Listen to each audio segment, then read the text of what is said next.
Hoje nós iremos conferir algumas operações ou ações nas estruturas de dados lista. Inicialmente, a gente vai conferir como adicionar novos elementos a uma lista. Antes disso, vamos relembrar como se encontra a nossa lista ou vetor números. A nossa lista ou vetor números possui até o momento 6 elementos, sendo eles o 30, o 5, o 7, o 15, o 9 e o 5. Bem, então como a gente poderia adicionar elementos em posições que não existem? Então a gente vai conferir inicialmente como adicionar um elemento no final da lista. Para isso, a gente pode utilizar o comando, a função append. Então, basta a gente fazer o seguinte: o nome da lista, que nesse caso é números, ponto, append, e passa como parâmetro o valor, o elemento que a gente quer inserir na lista. Então, se a gente fazer o print agora da lista números, nós temos que o número 40 foi inserido na nossa lista.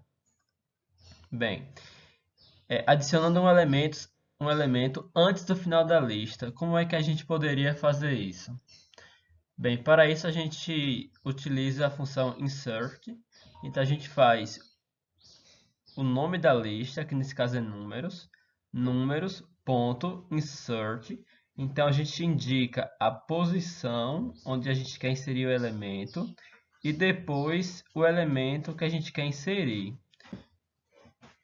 Então, printando essa lista, a gente tem que o elemento 500 foi inserido na posição 1. Caso a gente quisesse inserir o elemento 500 na posição 0, obviamente a gente colocaria 0 ao invés de 1. Bem, usar o insert em uma posição maior que a última funciona exatamente como o append, ou seja, adiciona-se o elemento no final.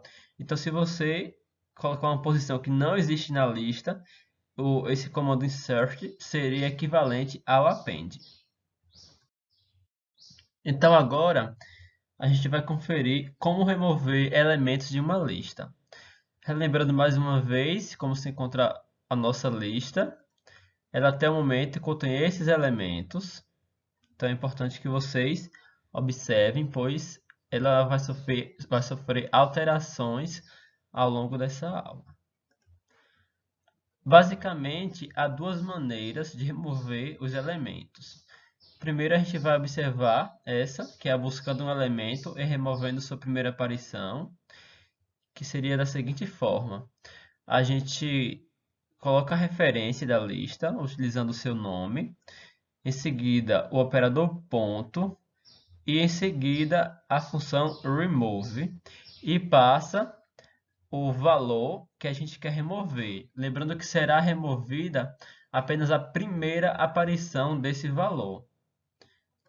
Então, printando essa lista, nós temos que o elemento 5 foi removido. Perceba que esse primeiro valor aqui, esse primeiro elemento, foi removido da lista. A segunda alternativa de remoção é removendo o elemento que estiver numa dada posição. Então agora, ao invés de você indicar o número, o valor desse elemento, lembrando que não necessariamente a lista ela vai ter apenas números, ela poderia ter outro tipo de dados na lista, seja dados primitivos ou objetos. Então vamos ver como é que se faz isso. Para isso, a gente utiliza o comando pop, a função pop. Então, basta fazer números.pop, passando a posição do elemento que a gente quer remover. Nesse caso aqui, eu estou armazenando esse elemento no X, para depois a gente observar qual desses elementos da lista atual foi removido. Então, agora, printando essa lista, nós temos que o elemento na posição 3 foi removido, que nesse caso, printando x, nós veremos que foi o elemento 15. E observando a posição, por exemplo, 30 na posição 0, 500 na posição 1, 7 na posição 2 e 15 na posição 3. Então, a gente observa que, de fato, o elemento que foi removido é justamente aquele que figurava na posição 3. Lembrando que, se o pop não tiver parâmetro, ou seja, se a gente não indicar a posição, ele vai remover o último elemento da lista. Agora a gente vai observar como acessar aos elementos da lista. A gente já viu algumas possibilidades no início da aula passada, mas agora a gente vai observar outros exemplos. Então, se eu desejo imprimir o sexto elemento da lista ou vetor números, bastaria eu passar a posição entre colchetes, utilizando o nome da lista. Então, eu faria números, abre e fecha colchete, e passaria a posição. Nesse caso, eu estou passando o índice 5, uma vez que a linguagem de Python inicia a indexação por 0. Então, de 0 até 5, eu tenho que o 5 seria o sexto elemento. Eu também posso imprimir um elemento com a posição especificada por uma variável, ao invés de eu inserir literalmente o número, o valor da posição. Para isso, basta eu colocar entre colchetes a variável. Eu também posso imprimir um elemento com a posição especificada pelo resultado de uma expressão. Então, se eu faço número x mais 2, x mais 2 vai me retornar um número que vai indicar a posição que eu quero acessar. Lembrando que, se essa posição não existir na lista, será lançada uma exceção, indicando que aquela posição não existe, está fora do limite. Então, se eu tenho x igual a 3, eu posso também indicar que eu quero fazer uma atribuição a partir de uma variável. Então, números x no caso vale 3, e eu digo que na posição 3 eu quero substituir por 20. Eu posso também x igual a 5 e indicar, né, que eu quero substituir o elemento da posição 5 por 32. A gente vai conferir agora mais alguns exemplos, mais um exemplo mais concreto de como é que ocorre essa alteração na lista. Então, aqui inicialmente a gente cria uma lista vazia e então utiliza um laço de repetição para preencher essa lista com 10 valores zeros. Então, a gente faz for i em range 10, lista.append, inserindo zeros nessa lista. Observe que, para inserir no final da lista, a gente utiliza a função append. Então, se eu faço lista posição 0 igual a 50, perceba que o valor 50 ele é escrito, ele é adicionado na lista. Ele é atribuído. Se eu faço lista 1 igual a 100, perceba que na posição 1 o valor 100 foi inserido. Se eu faço i igual a 7 e depois faço lista i, ou seja, o 7, uma vez que i está valendo 7, vai ser igual a menos 4. Então, na posição 7 é adicionado o menos 4. Eu também posso fazer i igual a 3 e dizer que na posição i, que vale 3, eu terei 300, que é o que acontece aqui. Agora a gente vai ver um exemplo de um programa que lê 10 valores inteiros, armazena-os em uma lista e em seguida mostra os valores lidos. Para esse exemplo em particular, nós iremos conferir 3 alternativas de resolver essa questão. Então vamos para a nossa primeira versão. Inicialmente a gente cria a lista vazia, depois a gente faz o for com as 10 posições, né? Uma vez que a gente quer inserir 10 elementos. Percebam que no caso dessa primeira versão, a gente tem um valor fixo do tamanho da lista. Então a gente pode agora pedir que o usuário digite um número e logo em seguida adicionar esse número digitado pelo usuário na nossa lista usando a função append. A gente pode indicar, né, o print, indicando que os valores lidos serão exibidos. Então a gente pode imprimir esses valores. Mas antes uma observação, ressaltando que repare que o índice da lista é sempre inteiro nessa primeira versão. Então, para imprimir, basta a gente fazer um for e percorrer essa lista imprimindo esses valores. Então, eu faço for e em range 10. Perceba que o 10 ele é um inteiro. Então, agora eu faço print lista i, uma vez que i vai variar de 0 a 9.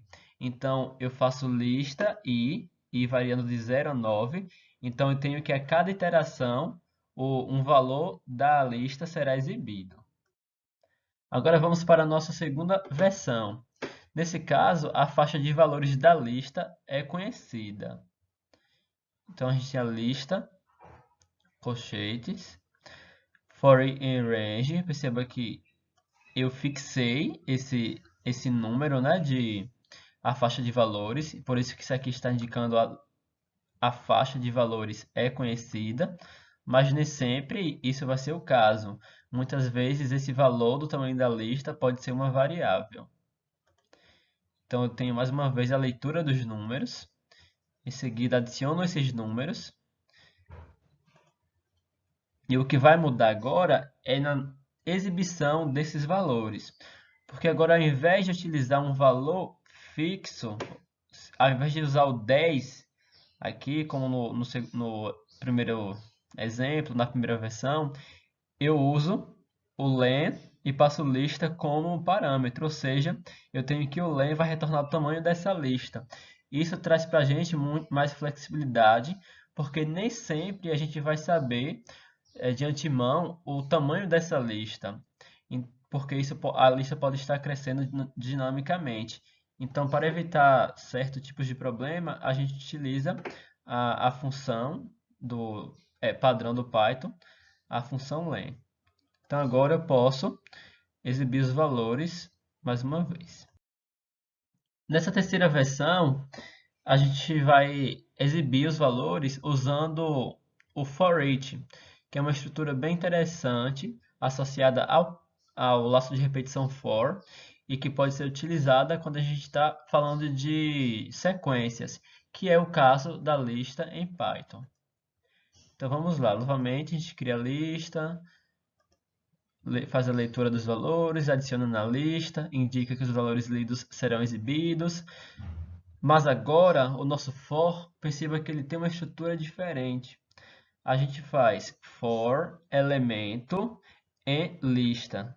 Lembrando que esse elemento poderia ser qualquer nome. Aqui é só para indicar que a gente está iterando na lista e dessa lista vai retornar um elemento a cada iteração. Então agora, para imprimir, basta fazer o print elemento, porque o elemento que vai ser retornado da lista já é o nosso objeto, o nosso elemento que a gente quer exibir. Quando a gente falou de escopo e passagem de parâmetros, eu indiquei para vocês que a lista ela é passada como referência para uma função e não como a cópia de valores, a cópia de conteúdo. Então, diferente de variáveis primitivas, que são passadas por cópia para as funções, e onde alterações nos parâmetros dentro das funções não afetam as variáveis chamadoras, listas são passadas para funções por referência, e alterações dos parâmetros do tipo lista dentro das funções alteram as listas originais. Então, a gente vai observar um exemplo onde isso acontece. Perceba que aqui eu tenho uma função chamada cresce2 e eu tenho uma lista que vai ser passada como parâmetro. Nessa função, ela faz o seguinte, ela adiciona mais dois elementos à lista.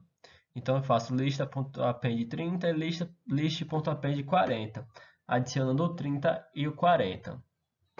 Aqui no programa principal, nós temos uma lista que foi denominada de dados e nós temos os elementos 0, 5, 10 e 15.